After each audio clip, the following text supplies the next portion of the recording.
കോഴിക്കോട്ടെ വേദിയിലെത്തിയ വേടന് ഒരു സ്ത്രീ ഒരു ചിത്രം സമ്മാനിക്കുന്നു. ആ ചിത്രം കണ്ടയുടനെ വേടന്റെ മുഖഭാവം മാറുന്നുണ്ട്.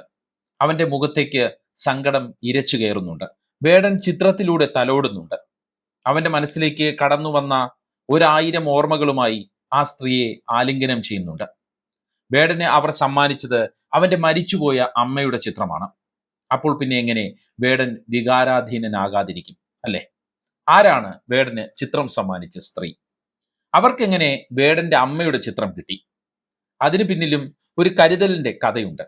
മീഡിയ വണ്ണുമായി മെഹജൂറ സംസാരിച്ചത് കേട്ടപ്പോൾ സത്യത്തിൽ കണ്ണു നിറഞ്ഞുപോയി. അത് 2 കാര്യങ്ങൾ കൊണ്ടായിരുന്നു. ഒന്ന്, വേടന്റെ അമ്മയുടെ കാര്യം ആലോചിച്ചപ്പോൾ. രണ്ടാമതായി, മെഹജൂറയ്ക്ക് വേടന്റെ അമ്മയായ ചിത്രയോടുള്ള കരുതലും സ്നേഹവും കേട്ടപ്പോഴാണ്. മക്കളെ വളർത്താൻ മെഹജൂറയുടെ വീട്ടിൽ സഹായിയായി നിന്നതാണ് വേടന്റെ അമ്മ ചിത്ര. പക്ഷേ സംഭാഷണത്തിനിടെ ഒരിടത്തു പോലും മെഹജൂറ ചിത്രയെ സഹായി എന്ന് പോലും പറയുന്നില്ല. പകരം എനിക്കൊപ്പം ഉണ്ടായിരുന്നു എന്നാണ് ആവർത്തിക്കുന്നത്. വേടന്റെ അമ്മയുമായുള്ള വല്ലാത്തൊരു സ്നേഹബന്ധത്തിന്റെ കഥയാണ് മെഹജൂറയുടെ വാക്കുകളിലൂടെ നമുക്ക് അനുഭവിക്കാൻ കഴിയുക.